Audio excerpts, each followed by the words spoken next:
quiero pedirle que por favor abra su Biblia en Efesios capítulo 5. Vamos a continuar con nuestra serie de enseñanzas. Estamos hablando de la llenura del Espíritu. Ahora, es el versículo número 18 el que se refiere a la llenura del Espíritu. Cuando leemos el 19, el 20 y el 21, no vemos allí la llenura. Pero sí estamos viendo en esos versículos los resultados de ser llenos del Espíritu Santo. Y como lo hemos dicho en esos tres mensajes, acerca de esos versículos 19, 20 y 21, el versículo 19 nos enseña que una persona llena del Espíritu Santo es alguien que tiene un corazón alegre que adora. Y eso es verdad, aún en las circunstancias más triviales de la vida. Aunque las circunstancias pueden traer tristeza en el corazón, sentir tristeza, dolor o llorar, eso no es falta de fe. No es falta de fe. Somos seres emocionales y lloramos cuando algo triste nos sucede o también lloramos por alegría, ¿cierto? Y gritamos si algo nos duele. Eso también es verdad. El versículo 19 nos dice que una persona llena del Espíritu Santo, entendiendo la llenura como el control que el Espíritu Santo de Dios ejerce sobre el creyente. Voy a decirlo una vez más y no me cansaré de decirlo, es bueno que quede claro. La llenura del Espíritu Santo no es el bautismo, no es el sello y no es la presencia del Espíritu. Todo cristiano es sellado o bautizado y tiene la presencia del Espíritu. Todo cristiano, en el momento en que usted creyó, el Espíritu Santo vino a morar en su vida, lo selló y lo bautizó. La enseñanza de que el bautismo en el Espíritu es algo separado de la experiencia de la conversión no es bíblica. No hay un solo pasaje en la Biblia que enseñe tal cosa. Por lo tanto, no podemos creer algo que la Biblia no enseña. Todo cristiano es bautizado, todo cristiano es sellado, todo cristiano tiene el Espíritu Santo de Dios. Pero no todo cristiano es lleno del Espíritu Santo. Usted debe permitir que el Espíritu Santo llene su vida. Es decir, ejerza control sobre usted. Usted debe permitir que sea el Espíritu Santo de Dios quien le dirija. Para eso usted debe renunciar a su voluntad y debe rendirse a la voluntad de Dios. Solo así podrá entonces el Espíritu Santo de Dios dirigirlo. Cuando eso es una verdad en usted, entonces ocurre lo que dice el versículo 19. Usted tiene un corazón alegre que adora a Dios. Y de allí podemos entender en la historia cristiana a los mártires, quienes en el Coliseo, allá en Roma, en la arena, cuando iban a ser devorados por leones o cuando iban a ser quemados en vida, ellos alababan a Dios con un corazón alegre. El Espíritu Santo hacía que lo hicieran. El versículo número 20 nos enseña que una persona que está llena del Espíritu Santo entonces no solo tiene un corazón alegre que adora, sino que tiene un corazón agradecido. Es alguien que agradece a Dios por todas las cosas, en todo momento, en el nombre de Jesucristo. Así que, ¿es usted lleno del Espíritu Santo? Usted debe tener esas dos primeras características que se muestran allí. Número 1, tiene un corazón alegre que adora. Número 2, tiene un corazón agradecido a Dios. Damos gracias siempre en todo, y esa es la verdad que vemos a lo largo de toda la Biblia. El apóstol Pablo le enseñaba a sus discípulos que debemos dar gracias a Dios siempre por todas las cosas, aún por esas circunstancias que no entendemos, que no podemos descifrar y que traen quizás cierto sufrimiento a nuestras vidas. Damos gracias a Dios. El versículo 21 también nos habla de uno de los resultados de ser llenos del Espíritu y es precisamente someternos unos a otros. Es la sujeción, la sumisión que tenemos unos a otros. Un cristiano no es una persona altiva, no es alguien arrogante, no es una persona que busca honra para sí mismo, es una persona que honra a Dios y al hacerlo es sumiso al resto de los hermanos en la iglesia. Es decir, un cristiano lleno del Espíritu Santo es un servidor abnegado, alguien que sirve sin esperar recibir nada a cambio. Qué hermoso es lo que el Espíritu Santo de Dios hace en la vida de un creyente. Alegra tu corazón para que adores, fortalece tu corazón para que seas agradecido siempre y te hace humilde para que puedas servir al resto de las personas con abnegación, sin esperar recibir nada a cambio. Pero no termina allí. En esos 3 versículos nosotros hemos visto los resultados más resaltantes que Pablo nos muestra. Pero a partir del versículo 22 en adelante, Pablo toma como fundamento el versículo 21 y comienza a decirnos ahora que cuando somos llenos del Espíritu Santo, nuestras relaciones son excelentes y pueden traer felicidad a nuestra vida. Nosotros observamos la sociedad y vemos que la sociedad está en caos. Eso es algo evidente, es obvio. No es necesario sentarse con un microscopio para ver de qué manera hay problemas en la sociedad. No. Sencillamente podemos ver las noticias, leer el periódico y darnos cuenta de lo que está sucediendo en el mundo. La delincuencia, hay crisis en la educación. Si nos referimos a nuestro país, ni hablar. Pero no es solamente está sucediendo aquí, sino en muchas partes del mundo, la crisis hospitalaria, los hospitales colapsados, la crisis económica, la familia está deteriorándose y esa es la razón. La base de la sociedad, amados hermanos, es la familia. Y si la base comienza a deteriorarse, entonces la sociedad también se va a tambalear y a deteriorar. ¿Me oye? ¿Cómo hacer que la familia funcione? Bueno, el mundo está lleno de trabajadores sociales, lleno de orientadores y lleno de psicólogos. Y ya hay una gran cantidad de conferencias y talleres que se están dando para ayudar a los matrimonios y ayudar a las familias y ayudar a los jóvenes para que sean mejores. Pero desde hace años lo están haciendo. Y lo que vemos es que la condición está empeorando. No está mejorando.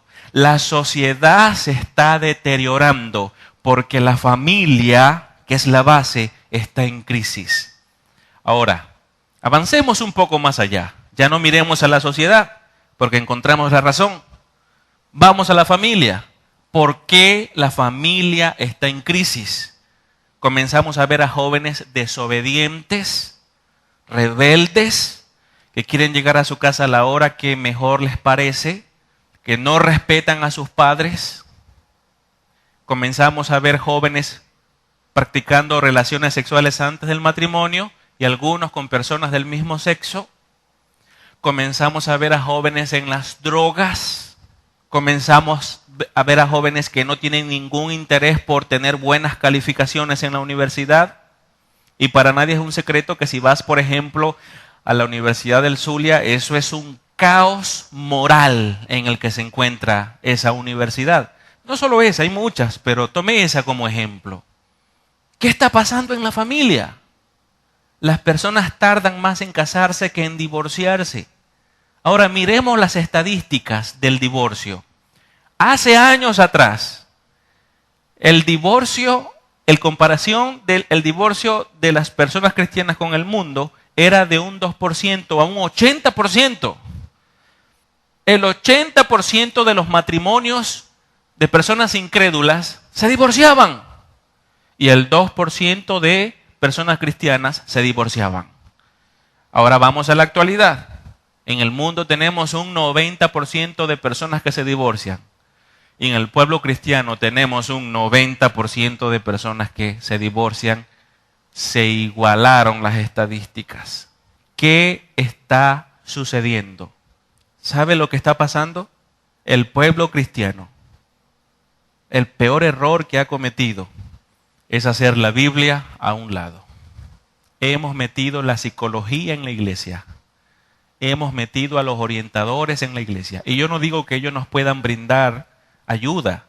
Creo que sí pueden hacerlo. Al menos aquellos que no se dejan llevar por el psicoanálisis o la psicología humanista. Creo que pueden ser muy buenos y realmente ayudar a personas en crisis y en problemas. Pero no pueden sustituir la palabra de Dios.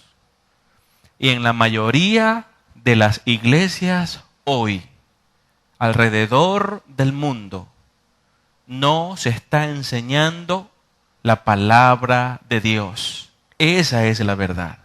Se está comenzando a enseñar mensajes que son realmente un placebo de predicación. Algo sin sentido, sin contenido real, sin autoridad. La palabra de Dios es la solución a los problemas, lo que Dios ha dicho. Por lo tanto, lo que Pablo plantea a continuación en los versículos 22 hasta el versículo 9 del capítulo 6, también nos podemos tomar como el resultado de una persona que es llena del Espíritu Santo. El versículo 21, lea conmigo por favor, dice el versículo 21, someteos unos a otros en el temor de Dios. Someteos unos a otros en el temor de Dios.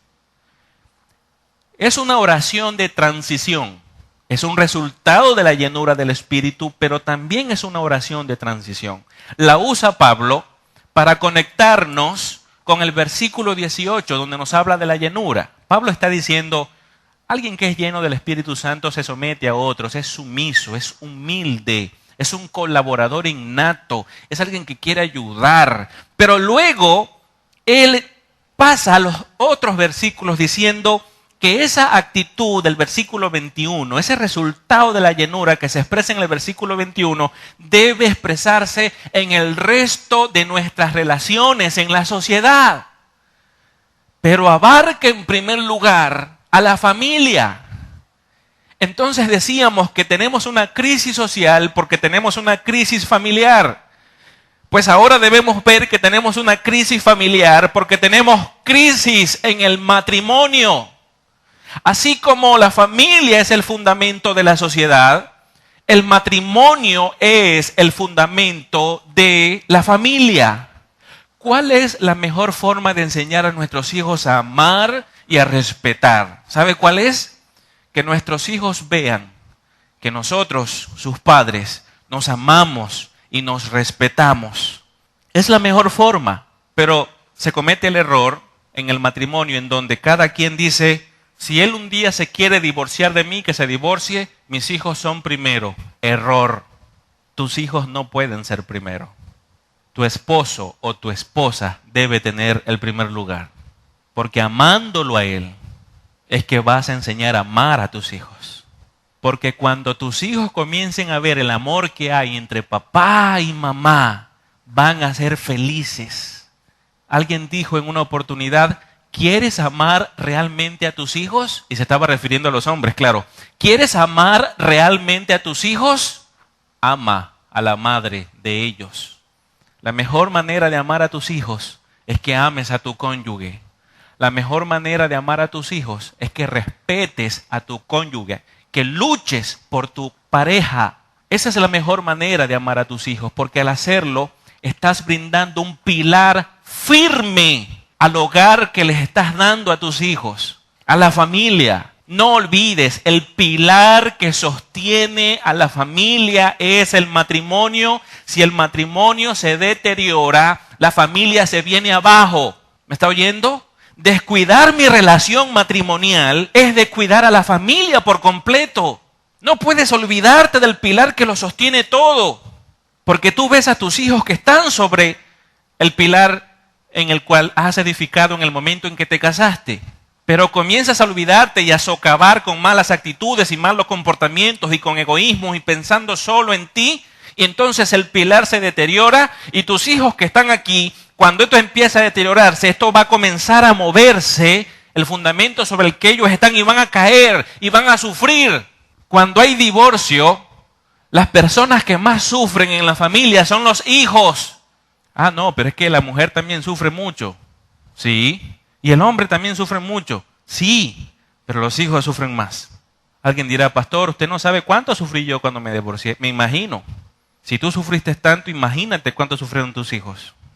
A veces el divorcio es inevitable porque es una de las partes que ya no quiere y abandona todas sus responsabilidades y abandona a su familia. Es lamentable. Le toca a la mujer entonces luchar sola o al hombre. Que Dios fortalezca a esa familia. Pero si ambos tienen temor de Dios, si ambos tienen el conocimiento de Dios, tienen que ajustarse a los principios que Dios ha establecido en su palabra. Así que vamos a leer a partir del versículo número 22. Y hoy vamos a abordar solo ese versículo. Pero vamos a llegar hasta el versículo 9 del capítulo 6 para que en el contexto de todo lo que hoy vamos a leer tengamos el entendimiento. Efesios capítulo 5, versículo 22. Dice así: las casadas estén sujetas a sus propios maridos, como al Señor. Porque el marido es cabeza de la mujer, así como Cristo es cabeza de la iglesia, la cual es su cuerpo y Él es su Salvador. Así que, como la iglesia está sujeta a Cristo, así también las casadas lo estén a sus maridos en todo. Maridos, amad a vuestras mujeres así como Cristo amó a la iglesia y se entregó a sí mismo por ella, para santificarla, habiéndola purificado en el lavamiento del agua por la palabra, a fin de presentársela a sí mismo una iglesia gloriosa, que no tuviese mancha ni arruga ni cosa semejante, sino que fuese santa y sin mancha. Así también, los maridos deben amar a sus mujeres como a sus mismos cuerpos. El que ama a su mujer, a sí mismo se ama, porque nadie aborreció jamás a su propia carne, sino que la sustenta y la cuida, como también Cristo a la iglesia. Porque somos miembros de su cuerpo, de su carne y de sus huesos. Por esto dejará el hombre a su padre y a su madre, y se unirá a su mujer, y los dos serán una sola carne. Grande es este misterio, mas yo digo esto respecto de Cristo y de la iglesia. Por lo demás, cada uno de vosotros ame también a su mujer como a sí mismo, y la mujer respete a su marido. Hijos, obedeced en el Señor a vuestros padres, porque esto es justo. Honra a tu padre y a tu madre, que es el primer mandamiento con promesa, para que te vaya bien y seas de larga vida sobre la tierra. Y vosotros, padres, no provoquéis a ira a vuestros hijos, sino criadlos en disciplina y amonestación del Señor. Siervos, obedeced a vuestros amos terrenales con temor y temblor, con sencillez de vuestro corazón como a Cristo, no sirviendo al ojo como los que quieren agradar a los hombres, sino como siervos de Cristo de corazón, haciendo la voluntad de Dios, sirviendo de buena voluntad como al Señor y no a los hombres, sabiendo que el bien que cada uno hiciere, ese recibirá del Señor, sea siervo o sea libre. Y vosotros, amos, haced en ellos lo mismo, dejando las amenazas, sabiendo que el Señor de ellos y vuestro está en los cielos, y que para Él no hay acepción de personas. Fíjese que lo que el apóstol Pablo aborda en primer lugar es a la familia. Pablo se está refiriendo a nuestras relaciones en la sociedad, pero en la mente de Pablo, el punto para comenzar, lo más importante es el hogar. Por ejemplo, si nosotros vamos a ser cristianos, el lugar en donde más se deben expresar nuestros principios cristianos no es en la iglesia. De allí, el pastor que en una oportunidad llegó a su iglesia y se consiguió allí a su esposa y a sus hijos con las maletas en la iglesia. Y entonces vino y les preguntó: ¿y ustedes qué hacen aquí con esas maletas? Y el más pequeño le dijo: papi, es que nos venimos a vivir aquí porque aquí en la iglesia tú nos tratas muy bien. El punto era que en su casa los trataba mal. ¿Cuántas personas no son así? Escuche, si tú solamente eres cristiano cuando estás en el templo y en tu casa eres un ogro que maltratas a tu familia, vamos a evaluar cuál es la realidad de quién eres. No es lo que eres en la iglesia. Tú eres lo que eres en tu casa. Eso eres. La forma en la que tratas a tus hijos, la forma en la que tratas a tu pareja, eso define lo que eres. Cuando se cierra la puerta en casa, cómo te comportas, ese eres tú.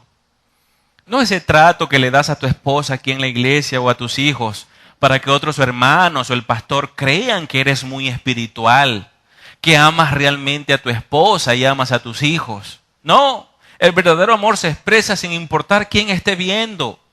El verdadero cariño se expresa en casa con la puerta cerrada. Tú agarras a tus hijos, los abrazas, estás allí con ellos. Deja de hacer tantas cosas que te parecen importantes para tirarte al piso con ellos y jugar si tienen la edad de 5, 4, si son muy pequeños. Y si son adultos y viven todavía contigo, tienes el tiempo para sentarte, conversar, poder despejar las dudas e inquietudes que se les presentan en el camino. Los padres tenemos que estar apercibidos de todos los desafíos que a diario nuestros hijos se están enfrentando. Y mientras nuestros hijos tienen más edad, los desafíos son más grandes. Varios padres me decían hace algunos días, me comentaban que tenían terror de enviar a sus hijos a la universidad por la inmoralidad que allí se está viendo. Yo les decía, la inmoralidad está en todas partes. En el hogar tenemos que enseñarle principios cristianos a nuestros hijos y asegurarnos de que esos principios estén firmes en ellos. Pero ¿cuál es la mejor manera de hacerlo? Que tú vivas esos principios. Porque si tú no vives esos principios, entonces ellos no van a prestarte atención. ¿Me está oyendo? El ejemplo es la mejor manera de enseñar a nuestros hijos. El ejemplo, que lo que tú quieres que ellos sean, tú lo haces. Yo quiero que mis hijos sean fieles servidores del Señor. Pues todos los días peleo conmigo mismo y con el diablo para ser un fiel servidor, porque quiero que ellos vean eso en mí, aunque tenga un montón de errores encima. Pero para eso debemos negarnos a nosotros mismos. Si no nos negamos a nosotros mismos, no podemos lograr eso. Porque la única forma de tener el poder para que Dios obre a través de nosotros y ser así bendición para nuestra familia es que tú mueras. Y vuelvo a citar Gálatas capítulo 2, versículo 20. Pablo dijo, ya no vivo yo, sino que vive Cristo en mí. Y lo que he de vivir en la carne, lo vivo en el poder del Espíritu Santo de Dios. Así que es el Espíritu Santo de Dios obrando a través de ti. ¿Quieres ser realmente de bendición para tu familia? Lo primero que tienes que hacer es esto. Deja de pensar tanto en ti y muere. Y comienza a dejar que el Espíritu Santo de Dios obre a través de ti para que puedas ser de bendición para tu pareja. Y desde allí, desde un matrimonio firme, consolidado, unido por el poder de Cristo, puedan ambos bendecir a sus hijos. ¿Quieres saber lo que es una familia realmente feliz? Una familia feliz es una familia llena del Espíritu. Hace algunos años enseñé en esta iglesia una serie de sermones a los que titulé El altar familiar. Ahora me dispongo a partir de hoy a enseñar una nueva serie de sermones acerca de la familia, pero los voy a titular La familia llena del Espíritu. Porque es lo que Pablo está diciendo aquí. Una esposa llena del Espíritu, dice en el versículo 2, está sujeta a su marido. Eso dice el versículo 22. Cuando nosotros leemos ese versículo en el idioma original en el que se escribió, la palabra sujetas no aparece. Por eso es que algunas versiones más recientes no están. Sino que más bien el versículo dice, las casadas lo estén a sus propios maridos como al Señor. Así dice en el original. El término sujetas no aparece. Pero ¿por qué está en Reina Valera 1960? No es porque se hayan equivocado los traductores. Es porque ellos toman la idea del versículo anterior, el versículo 21, lo cual es correcto. Las palabras sujetas la tomaron de la palabra someteos del versículo 21. Y es correcto porque se encuentra en el contexto y es lo que Pablo está diciendo. La mujer debe estar sujeta a su marido. Así que como la base de la sociedad es la familia, así la base de la familia es el matrimonio. Entonces ahora Pablo va más allá y se centra en cada persona individualmente. Y como está hablando de la sujeción, empieza por la mujer. Se dirige a ella. Pablo le habla aquí a las mujeres, a las que están casadas, por supuesto, pero a las que están por casarse. ¿Me oyes? Si tú eres mujer y estás soltera y algún día piensas casarte, esto también es para ti. ¿Quieres ser feliz en tu matrimonio? No puedes vivir como dice la sociedad. Hoy estamos enfrentando lo que se llama la liberación femenina o el movimiento feminista, que ha influenciado tanto a la población evangélica, en donde la mujer actualmente está reclamando todos los derechos y papeles del hombre, en donde la mujer dice, tengo todas las facultades, tengo todo el intelecto, puedo hacer todo lo que el hombre hace. Así que en el pueblo evangélico tenemos mujeres que son pastores, también hay mujeres ahora que apóstoles no existen, pero ellas como creen que hay apóstoles, entonces también se nombran apóstolas. Y un sinfín de cosas, de papeles que son necesariamente para el hombre, ahora la mujer los está tomando para ella. Pero debemos hacer una pregunta. ¿Aprueba la Biblia tal cosa? No podemos perdernos en opiniones, porque si opiniones vamos, cada uno de nosotros aquí pensamos diferente. Tú tienes tus propias opiniones y yo tengo las mías, y a la larga vamos a tener que respetar las opiniones de cada uno y nadie piensa igual. Pero si tú tienes como única autoridad la palabra de Dios, entonces no es la opinión personal lo que va a responder a la pregunta, sino la Biblia. ¿Qué dice la Biblia? Y cuando estamos congregados un domingo en la mañana, no es la opinión del pastor lo que va a prevalecer, o la opinión de cada miembro en particular, es lo que la Biblia realmente enseña. ¿Puede la mujer cumplir todos los papeles del hombre? ¿Está llamada ella a cumplir todas las responsabilidades del hombre? La Biblia enseña que no. En el versículo 21, Pablo habla de la sujeción. En el 22 le dice a las casadas que se sujeten. Pero más adelante le dice a los esposos que amen. La mujer sujétese, el esposo debe amar. Los está tratando de manera distinta, porque no son iguales en papeles y responsabilidades. El hombre y la mujer no son iguales. El movimiento feminista dice que sí, y eso ha traído graves problemas, no solamente a la iglesia, ha traído problemas a la sociedad. La mujer se ha ido a trabajar para sostener el hogar, igual que el hombre. Y cuando tratamos eso a nivel de matrimonio, ¿qué dicen los matrimonios? Pastor, vamos a ganar más dinero y así nos va a ir mejor económicamente. Y vamos a poder terminar la casa y pintarla del color que queramos y comprar lo que necesitamos y pagarle a ellos los estudios y todo eso es bueno. Y luego preguntamos, ok, eso es bueno, pero ¿quién se está quedando con ellos en casa? ¿Quién supervisa a nuestros hijos en casa? Es que nosotros confiamos en nuestros hijos, pastor. Error.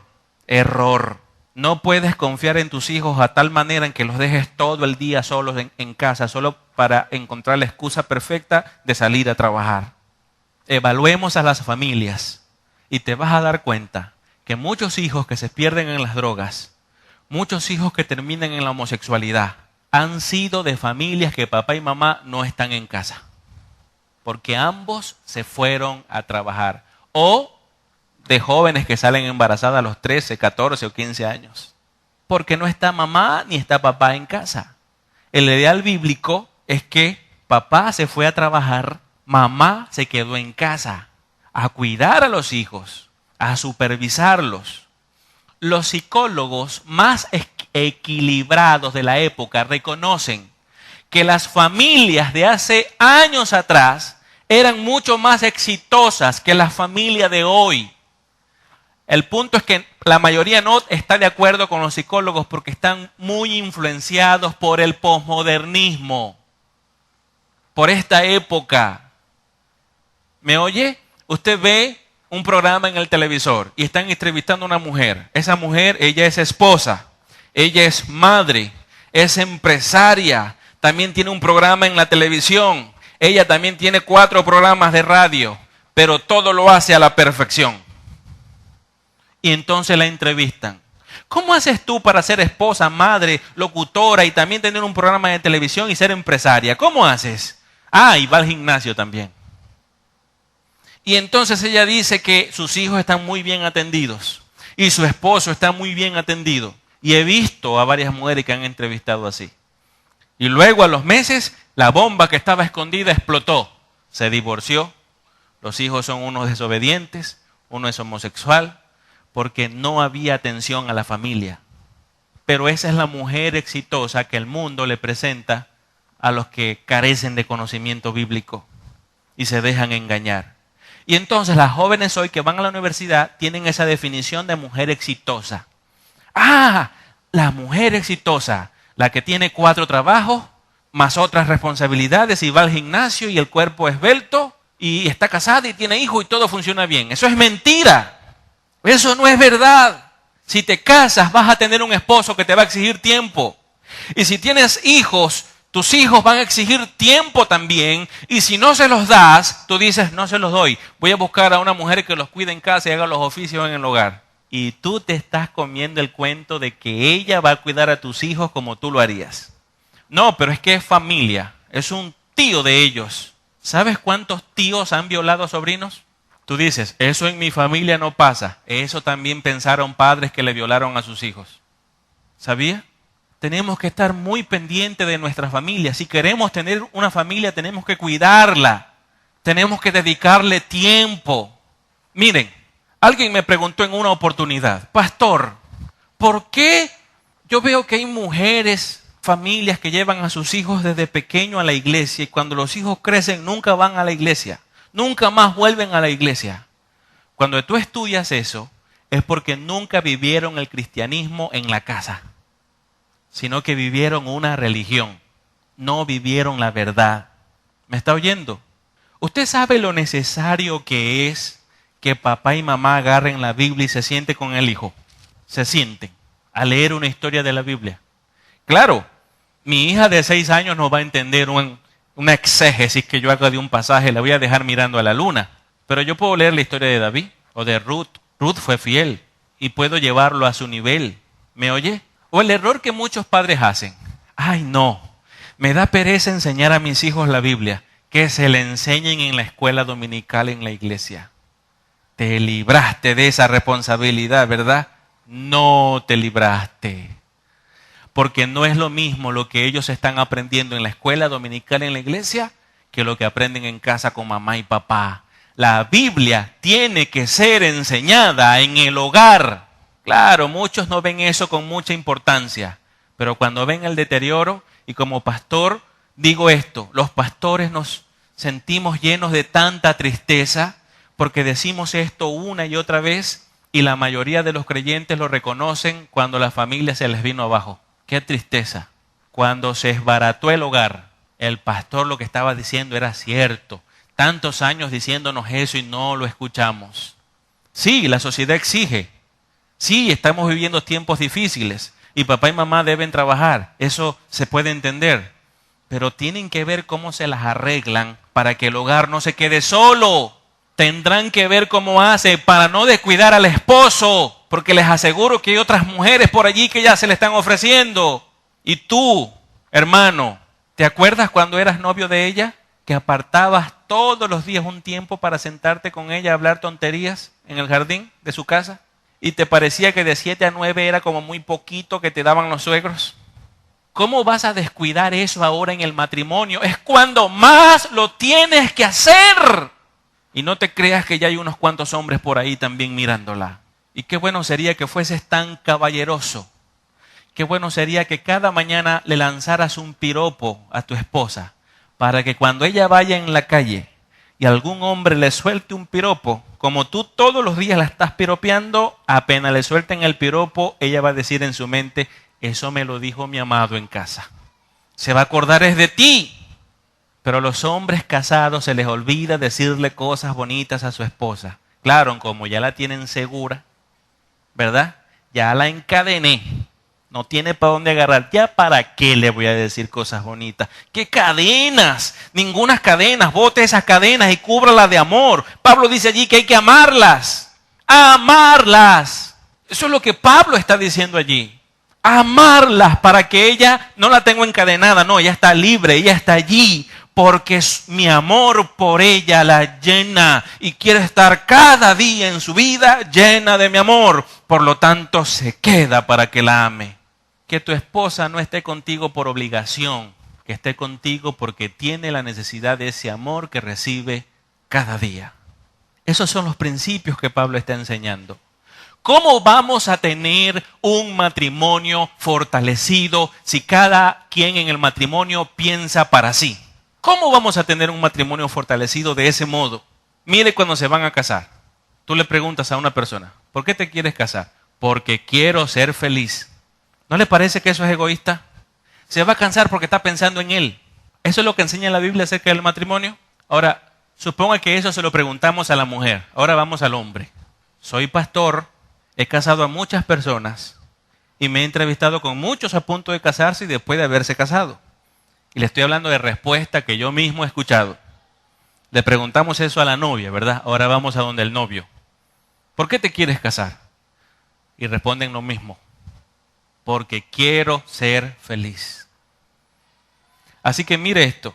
El día del matrimonio, las personas están aquí en el altar delante de Dios.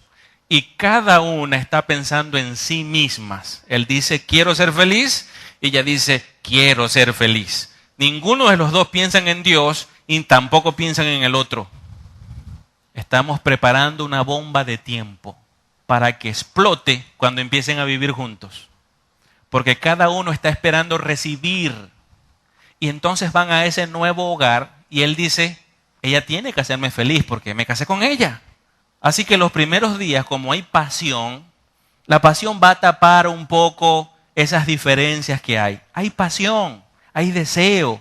Y entonces esas cosas van a opacar un poco los defectos.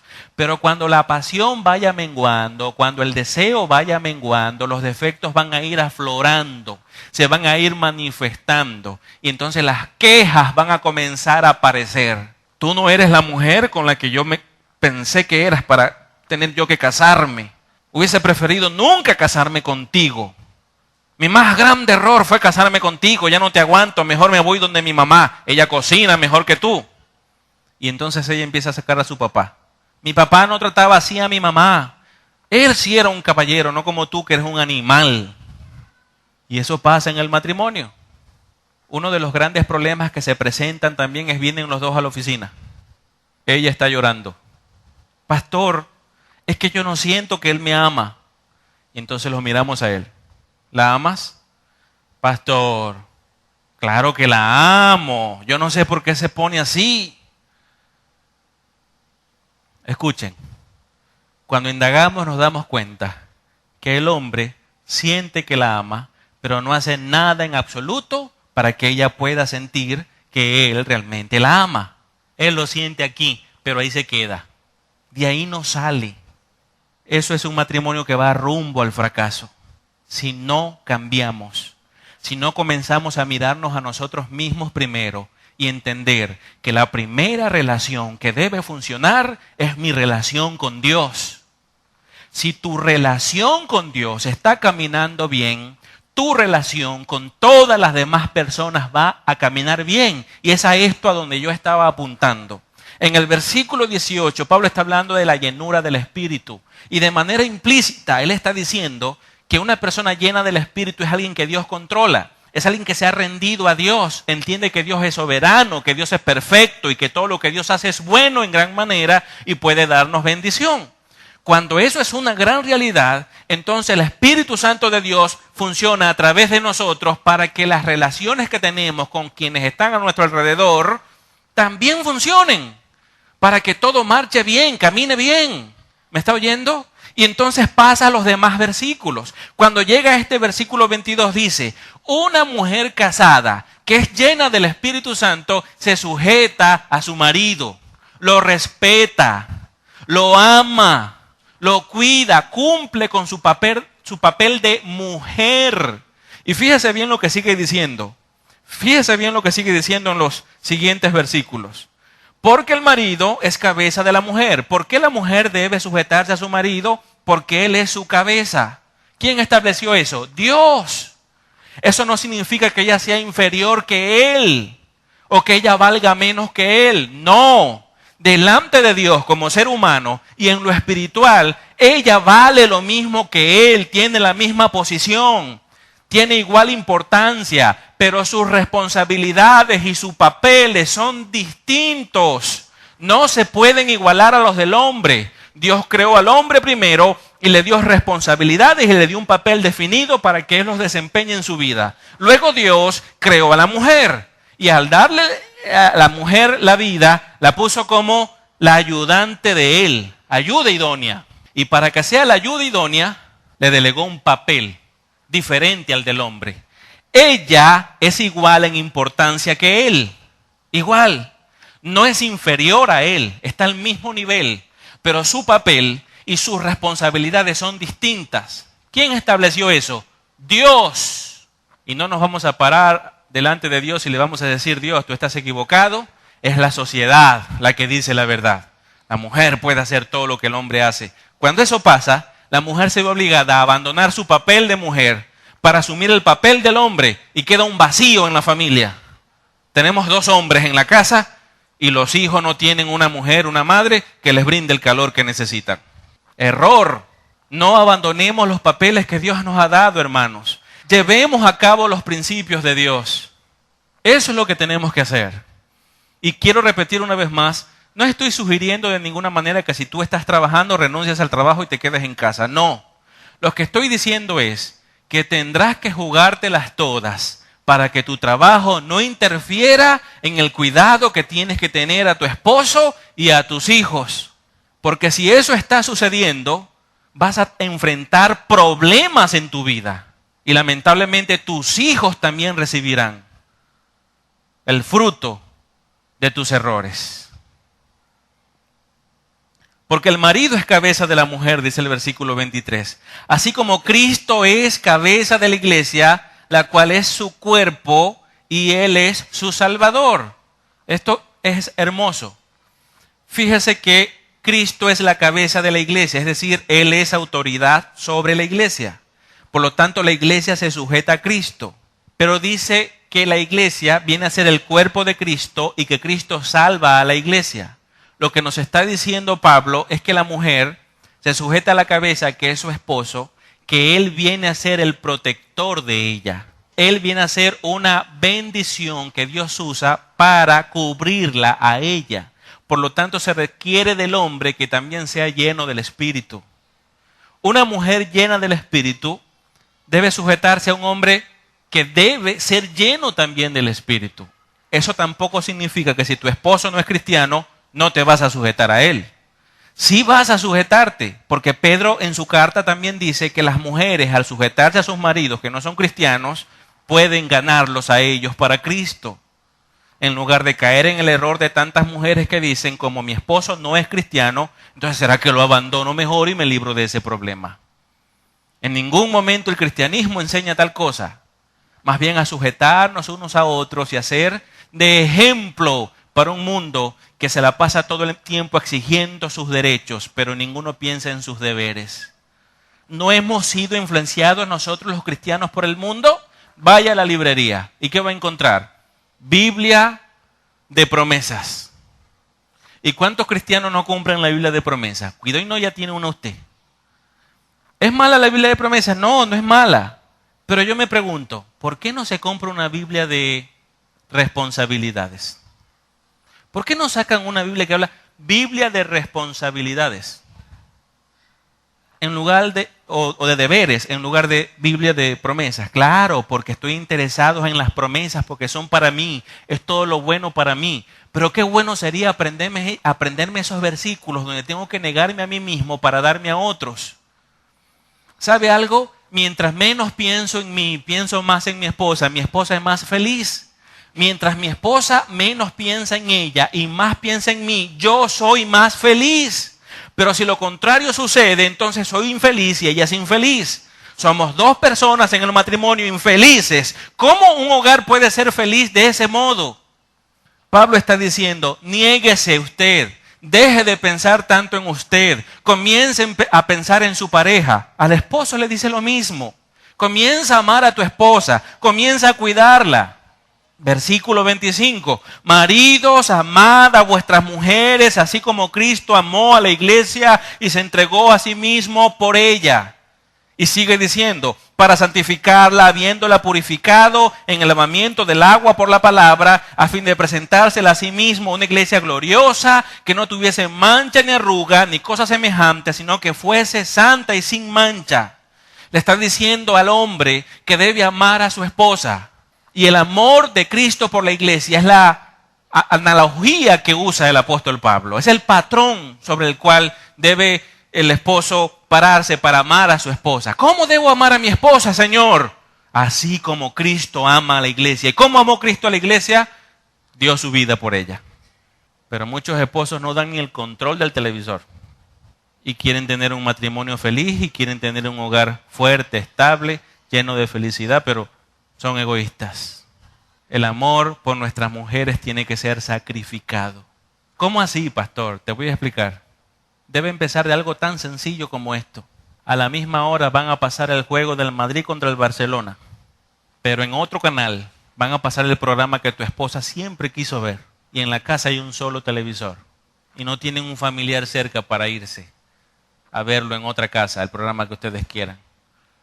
El hombre es la autoridad en la casa, ¿verdad? Él puede llegar y agarrar el control y se siente el dueño del mundo con el control en la mano. Es una tontería, pero desde allí comienza.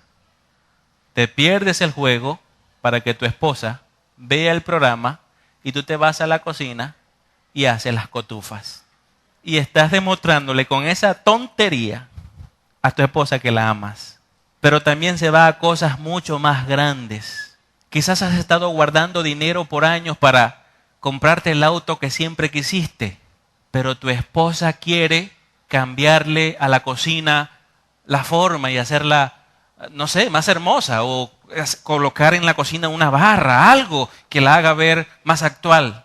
Y es el sueño que ella tiene y ella no tiene el dinero para hacerlo. Y tú, después de tanto esfuerzo, lograste reunir todo el dinero que tenías para comprar ese carro con el que siempre soñaste. Y ahora tu esposa te dice que ella quiere arreglar su cocina. Y realmente arreglar la cocina sale en el completico el dinero que te sale el carro.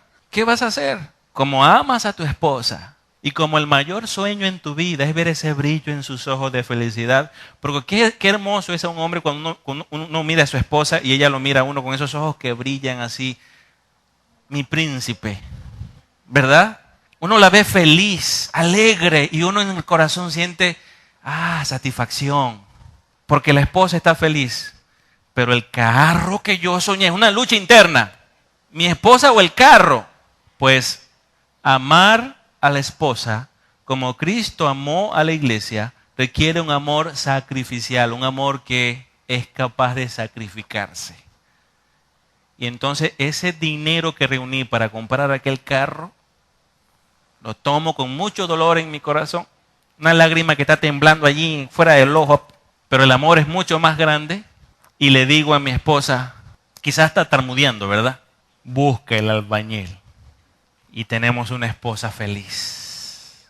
Y entonces te vas los siguientes meses al trabajo, y cuando vienes del trabajo a casa, te consigues una esposa con una cena especial, con velas aromáticas en la mesa. Se echó el perfume que tanto te gusta. Fue al salón de belleza y se arregló y te está esperando. Un esposo así ni siquiera se quiere ir al trabajo al otro día. Pero si eres un egoísta, si sabes que ella quería esa cocina y no, tú te compras el carro, los primeros días no se va a querer montar en el carro y no te va a decir, ¿qué te pasa? Nada. ¿Estás brava? No. Porque así son ellas. Después llegará el momento que parecerá una ametralladora y te va a sacar todo desde el día que naciste hasta ese día. Y te echa la culpa hasta del calentamiento global. Y entonces te vas al trabajo y sucede al contrario. Ya no quieres regresar a casa. Porque tú dices, tengo una cuaima en casa esperándome. Pero ¿de quién es la culpa? No estás alimentando el amor. Queremos un hogar feliz. Tenemos que negarnos a nosotros mismos. No pretendas ir al jardín y encontrar manzanas dulces cuando has sembrado limones.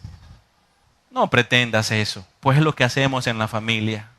Nos las pasamos sembrando limón y limón y limón y después queremos llegar y recibir manzanas dulces. No, hermanos.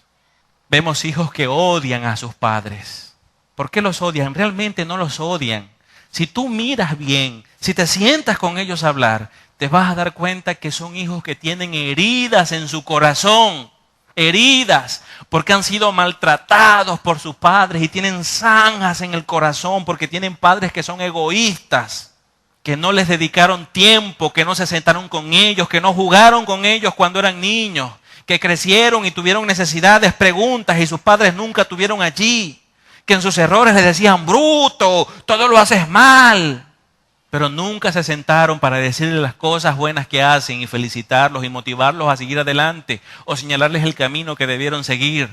Y luego el tiempo pasó, crecieron, son hombres y mujeres que hicieron su propia familia y ni siquiera nos quieren visitar, porque el recuerdo que quedó en sus mentes fue amargo. Y cuando nos miran, lo que viene al corazón de ellos es amargura. Sí, nos aman, pero el problema es que sembramos amargura y se amargan cuando nos ven. Y son personas infelices también. A menos que Cristo aparezca y haga algo y limpie el corazón, lo transforme, saque toda amargura y a pesar de todo comiencen a amarte como debe ser, eso Cristo puede hacerlo. Pero nosotros tenemos que ser obedientes si estamos en este lugar escuchando la palabra de Dios. Hermanos, hoy la gente cree que por hablar en lenguas es muy espiritual. Yo quiero decirte esto. Tú no eres espiritual por hablar en lenguas. Tú eres espiritual porque obedeces a Dios, porque en cada área de tu vida dejas que Él obre. Y cuando eso es una realidad, los principales beneficiados son las personas que viven contigo. Así como cuando no eres obediente, sino desobediente, los principales perjudicados son los que viven contigo.